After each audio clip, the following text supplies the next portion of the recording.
Today, we are going to time travel. We are gonna go on a trip. Now, why do I say that today we're going to time travel? Well, it's because this video is gonna take a couple of months to make, actually. It's the beginning of the year. I'm out in the forest walking around thinking about guitars.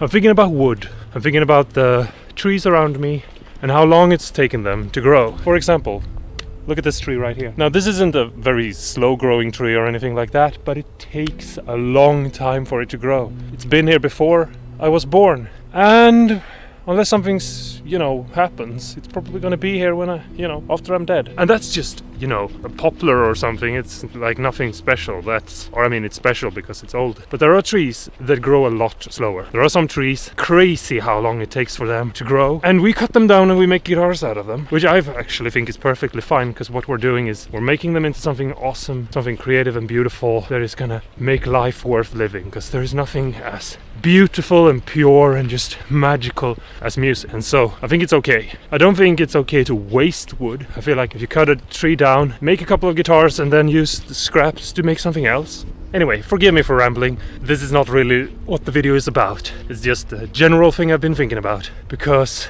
of what this video is actually about. It has to do with the wood. It has to do with the fact that we talk about guitars in a crazy way. And so we have to do a crazy experiment.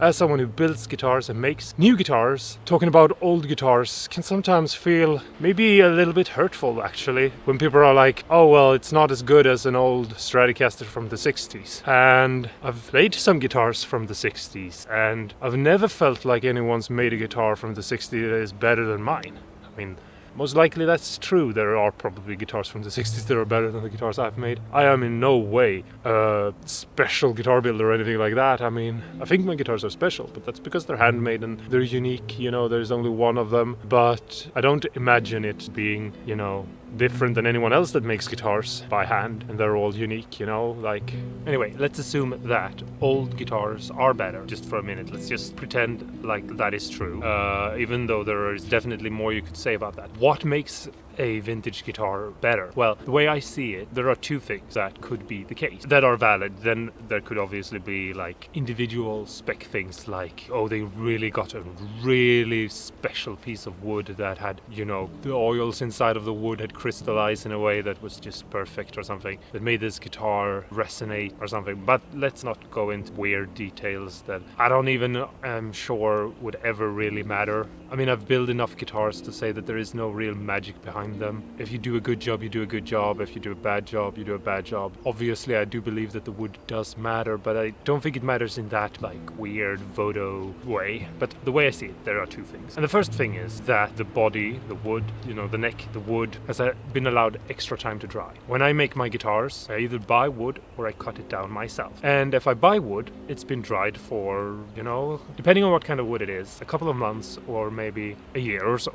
And then I dry it myself to make it more suitable for guitars. I have pieces of wood that I've dried for over 15 years now. Not because they were meant to be guitars, but I realized that, hey, these weird, crazy pieces of wood could be used to make a guitar. And there's gonna be a video about one guitar that I'm making right now. I've been working on it for a really long time. And if you've seen a bunch of my other videos, you've seen it hanging in the background and maybe even been like, why has that been hanging around since his first video? And it's just because it's gonna be like a really crazy guitar. But anyway, so the first thing is the dryness of the wood. If you've had a guitar for, say, 10 years, then it's had 10 years to dry as a guitar. So let's say that it took 2 years to dry the wood, and then it took maybe, let's say, 6 weeks to build the guitar, and then it took, because it was maybe made in China, let's say, 2 months for it to be shipped and sold and everything like that to you. And then you've had it hanging on the wall and you've played it and done stuff to it for 10 years. Then the wood has dried more. It's not a guitar that had been dried for 2 years or something like that. It's a guitar that's been dried for, almost 13 years. But this whole drying time and things like that is nothing we can do anything about, really. I mean, obviously I could experiment with putting my guitar in an oven and see what happens. I force out extra water, but I don't really see any benefits from doing that. Most likely I'll just crack the wood or something like that. I feel like forcing moisture out of wood is probably not a good idea for the wood's sake. I understand that there are companies that are doing those things, and they're probably doing it because they save a lot of money on doing that. And then to pretend like it's a feature, but most likely it's just not a good idea. Then the other point, and this is the one that I've been trying to get to, maybe the guitar gets better and better the more it gets to vibrate.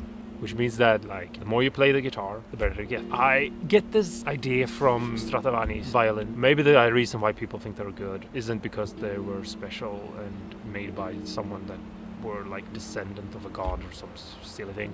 Maybe it's because they're actually really old and been allowed to vibrate more than any other violin. Maybe that's what really matters. Maybe having a guitar and making sure it vibrates more and more will make it better. And the reason why an old guitar is better than a new guitar is because it's been allowed a longer time to vibrate. I did a video where I broke in a speaker, and I didn't really tell you guys what I thought about it, because I felt like I shouldn't do that. I should let you decide for yourself what you're hearing and what you're not hearing. And so I just let the video end with, with that. But I was actually really surprised by what different it actually made. To let the speaker be played on high volume and vibrate a bunch for a couple of months actually, and just keep on playing it and playing music through it and really trying hard to break it in. It really had a big effect on the amp, and it really changed it a lot. I don't know how much it comes across in the video, because I've myself been looking at it, and I am always skeptical to sound through YouTube. But looking at it, I feel like you can hear that it is a big difference. It's almost like you would think I've changed the volume or something like that, but everything is the same. It's like there is no difference, but the sound is so different. Like it's so sharp and hard and almost peaking in the first clip, but then it just becomes this really soft, I don't know what to call it, sound. And it's even more extreme in reality than it is in the video actually, and it's become even worse since I made that video, because a couple of months since that video has passed, half a year or something, I don't know. Anyway, so I had this idea that maybe I could build something similar. Maybe I could make a guitar breaker, like break in a speaker, break in a guitar, make it vibrate more than it normally does. Maybe, try to come up with a way to make it like, it vibrates for 12 hours every day. I mean, I don't play guitar for 12 hours.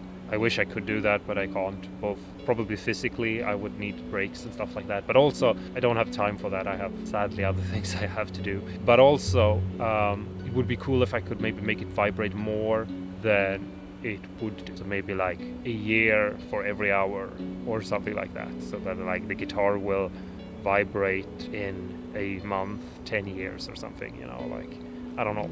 I'm just spitballing right now. Maybe that could be something. I don't know. And so that's why we're time traveling today. So we have to build a thing and leave it on the guitar to allow the guitar to vibrate for a couple of months to see what will happen, if it will have any effect at all. Okay, so I have this audio exciter. What is an audio exciter? Well, it's basically like a speaker. Here is a speaker. It's the one I removed from the SX amp that I refurbished. And basically what the difference is that this has a cone, and the way it works is that this vibrates, it gets pushed by the coil and the magnet here and moves, and that creates sounds. And this does too, but instead of using a cone, it will use whatever you mount it to as a cone. So the experiment that I'm hoping to do here is, because we can't break in a guitar like an amp, we'll just make the guitar into an amp and break it in that way. So basically, if we use this demo guitar, what we're going to do is take this, attach it, and then leave it on, playing music for a couple of months, and then we'll see what happens. We're not going to use this guitar, we're going to use my Sunburst Stratocaster that you maybe have seen me build. And so all we need to do is we need to attach some new wires, because these are very short, and we need to attach an output jack. And because this is a speaker, we can't just take guitar cable. We need to actually go with a little bit thicker wire and create a little bit more of like a cable wire. For example, if you had a head and you had to attach it to a cabin, you wouldn't use a guitar cable, it's a speaker cable. So just so you know what I'm using now, because if you were trying to redo this, don't take a guitar cable. It might work, but it might also end up being bad. Okay, so I have the new wire and the old wire. I've twisted them together, and now I'm just taking my soldering iron and some solder, and I'm just gonna melt them together. It's a good thing to think about when you're putting wires together that are gonna be exposed or that are gonna dangle or something, to try to come up with a way to like make them stick together in more ways than just solder. So twisting the wires around themselves and each other, almost like you're trying to make a knot or something, without making an actual knot, of course, is a good thing to think about, because you want a connection that can hold for if the wires will move. It's not really the same thing as when you have something, for example, a guitar pedal or something, where the wires will not be pulled on because everything is screwed in place. I'm just going around making sure I have solder all around the wire, and I'm melting it and just trying to make sure it's everywhere. I'm not going to pull on these wires like with force or anything like that, but it's still, you know, a good idea to try to think about these things. Someone might walk past this guitar hanging on the wall and accidentally bump into it or something and pull the wire a little bit, and so making sure the wires are connected by being twisted together and also soldered together is a good thing. And now I can just move this shrink tube over it like this, so it's not exposed. And the reason why I'm putting shrink tube over is because there's going to be two open exposed places just like this, and so putting some shrink tube over will make sure they don't accidentally touch each other and makes it short. And then I'm just using my soldering iron to warm up the shrink tube, which will make it shrink. That's why it's called shrink tube. And you can use this on all your things that you're building. So if you're making guitar pedals, you can put some shrink tube on the inside, connections there. And you can do it when you're building guitars. Guitar building, you usually don't see it, but it could be a good thing to have. And now I'm just going to do exactly the same thing to the ground wire. This is the red wire, it's the lead. The black wire, it's the ground. So the next thing is I've measured out about 1 meter and I've cut these to length, think that that will be enough. The ground wire, which is the black, is attached to the ring, which will attach when plugged in to a jack to this part here. Since a mono jack only has 2 connections, the other one will be connected to this tip here, which will touch against the tip of this. And that's basically how you know. So now I'm just gonna float some solder in, hopefully get a really good connection.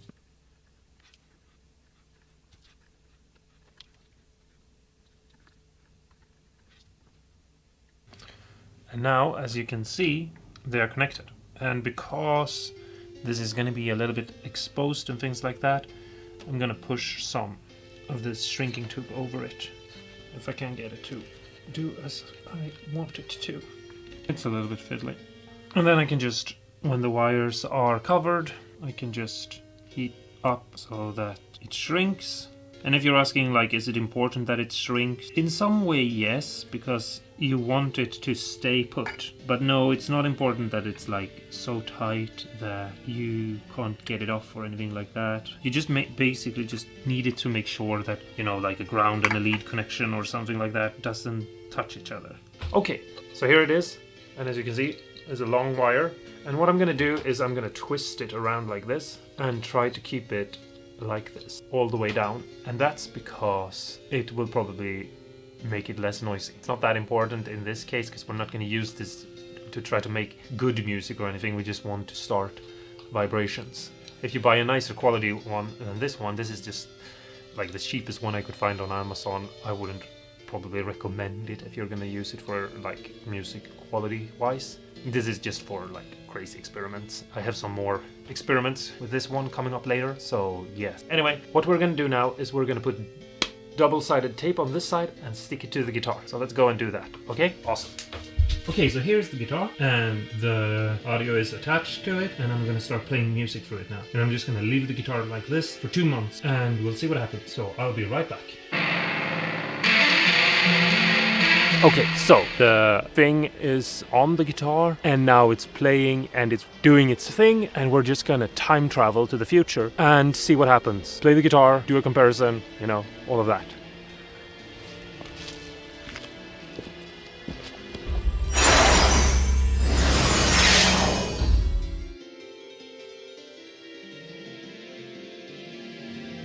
Okay, so here's the guitar.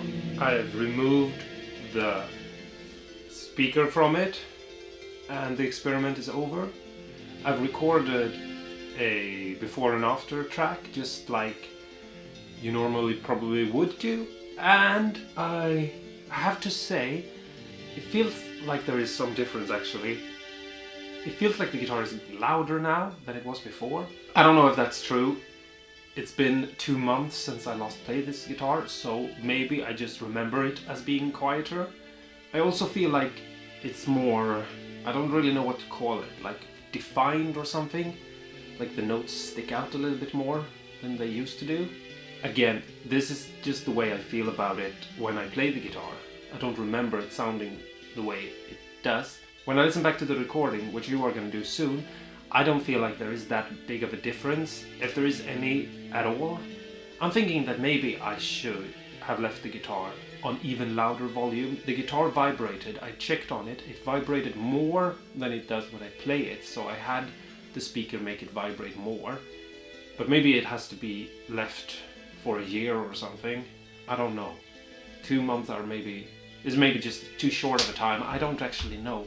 You're gonna hear the sound clip now, and you're just gonna have to judge for yourself. But keep in mind, it's kind of hard to play the same thing, so the playing is a little bit on the bad side, I would say, and I'm sorry about that.